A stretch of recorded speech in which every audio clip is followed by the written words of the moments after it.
welcome to Record Wrap, the Adventist Record News Podcast. It's Thursday, April 3. I'm Juliana Muniz. And I'm Jankiewicz. In this week's episode, big changes are coming to the Adventist Review brand, and we'll also take a quick look at a new women's devotional, a Bible exhibit in Warunga, and what to expect from this year's ELIA Wellness Summit. But first, Ashley, what's making headlines this week?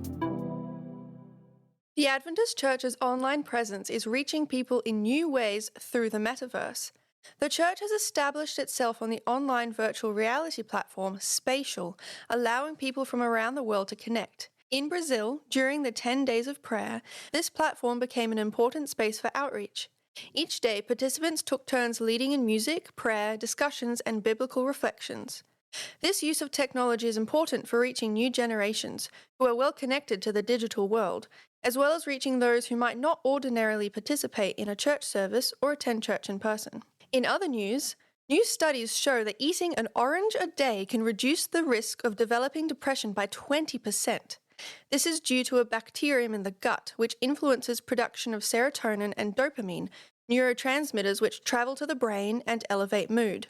It's important to note that while citrus appears to help prevent developing depressive symptoms, its effectiveness cannot replace antidepressants, which treat depression already present. While citrus could one day be part of a strategy for managing depression, more research is needed before drawing definite conclusions. Do you eat an orange a day, Juliana? No, I definitely don't. Neither do I. Maybe we should both start. Yeah, maybe I should keep a stash of mandarins in my drawer. Oh, yes, and I can steal them. Yeah, you can have one. Oh, thank you. Or two. Well, you know what they've always said, that an apple a day keeps the doctor away. Maybe we should start saying an orange a day keeps the psychologist away. Worst case scenario, we'll just have a lot of vitamin C and be protected against the flu, I guess. Sounds like a good idea. Now back to the South Pacific. Adventist Review and Adventist World are set to merge into a single publication with a new look and format to be launched in July at this year's General Conference session. The merged magazines will retain the Adventist Review name and feature a new logo that honors the brand's legacy. The change follows a $3.5 million Adventist Review budget cut announced at Annual Council. For the South Pacific Division, this means a 25% reduction in the subsidy for printing Adventist World, which resulted in a further 3 issues being cut from this calendar year. Those issues won't be printed, but will still be made available digitally. Adventist Review News Editor and Communication Director Pastor Eno Mueller says the change reflects a broader move toward digital engagement within the global church. Unfortunately, due to financial constraints, we have to alter things a little bit, but we've had to alter things. Even if we had a perfect budget, we need to think more digitally. I think all our communications people in the Adventist Church are thinking how to connect and meet with people. Now, in some parts of the world, that is still print, but in more parts of the world, digital is a way to connect with our church members. And so that means we are still currently in the phase of trying to decipher exactly what this looks like. We will determine what tools work in what parts of the world so that we can more effectively reach out. Pastor Mueller recently visited the South Pacific Division to attend the Digital Discipleship Conference, tour some historic sites, and share details of the transition and discuss further collaboration with the team at Adventist Media. Our record team had a chance to sit down with him and exchange some ideas. How did you find that, Ashley?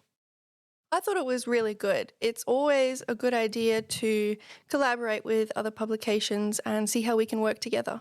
Yeah, it was interesting because he mentioned how Adventist Review really relies on news being published by the church in other parts of the world. Actually, let's listen to what he said.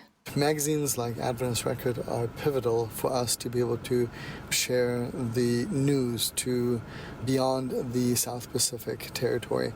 We, especially in the news, are working a lot on the aggregation model, where we partner with our counterparts and our divisions and so on to be able to get stories from the field. We simply don't have the resources to cover all of them.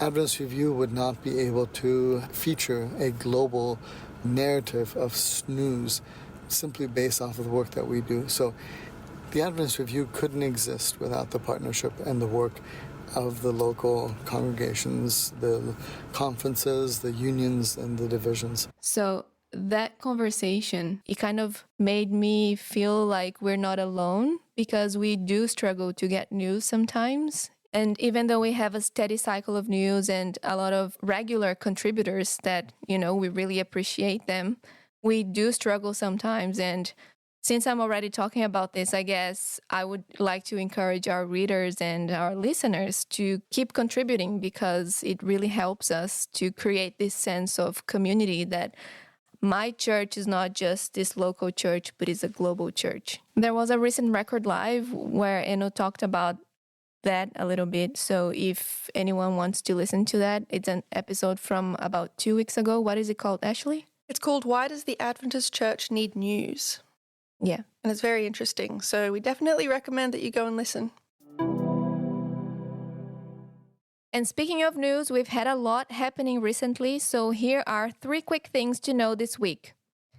The Australian Union Conference Women's Ministries Department has launched the 2nd volume of the I Am Women's Devotional. This is the 2nd installment in a devotional series created to support personal reflection and small group discussion. Compiled by Pastor Sylvia Mendes, AUC Women's Ministries and Resource Development Director, the book features a collection of devotions by women of faith across Australia and New Zealand.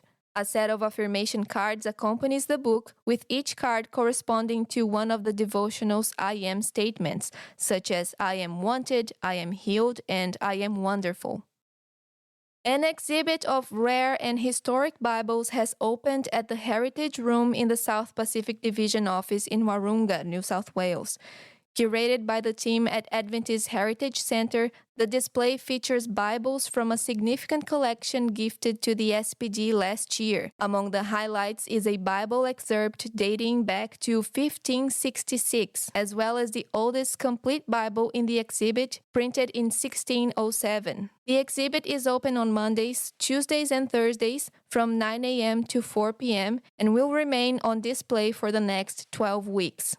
This year's ELIA Wellness Summit is soon approaching. Happening from May 16 to 18, this year's summit will have an opportunity to participate in a health screening activity for the local community in Hornsby Mall, Sydney, New South Wales, on Sabbath afternoon, May 17. The theme of the event will be Flourishing in a Challenging World, and it will feature practical workshops and networking opportunities, plant-based meals, and presentations from Australian medical and health professionals. Early bird registration is now open and closes on April 14. For more information, visit the link in the description of this episode. And that wraps up this week's episode of Record Rep. Thank you for tuning in. Don't forget to visit our website at record.adventistchurch.com and follow us on social media for more updates and stories. You can also receive news straight to your inbox by subscribing to our weekly e-newsletter. We'll be back next week with more news from around the South Pacific Division. See you then. This is an Adventist Media podcast.